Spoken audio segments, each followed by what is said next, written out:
La sindaca di Cavallino Treporti, Roberta Nesto, riconfermata all'unanimità presidente della conferenza dei sindaci del litorale veneto. La decisione assunta nel corso dell'assemblea plenaria ospitata alla Casa della Pesca di Cavallino Treporti. Grande soddisfazione con i colleghi per il rapporto che si è creato di fiducia, di armonia e anche di intenso lavoro.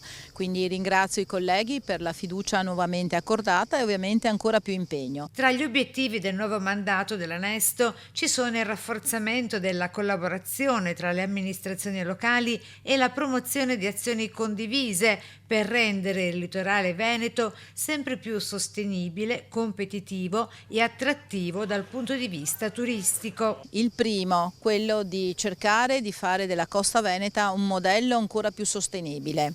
Il secondo obiettivo, quello che diventi una governance in cui i sindaci cercano di interagire per portare a casa per le proprie comunità, per i propri cittadini, per anche l'organizzazione delle proprie città, ancora migliori strumenti e risorse. E lo si può fare se si lavora tutti congiuntamente assieme. Un terzo obiettivo, quello di pensare alle nostri residenti, alle nostre comunità, al traffico, alle criticità, alla sicurezza e farlo assieme per ottenere dei risultati concreti, fattivi per tutti i giorni.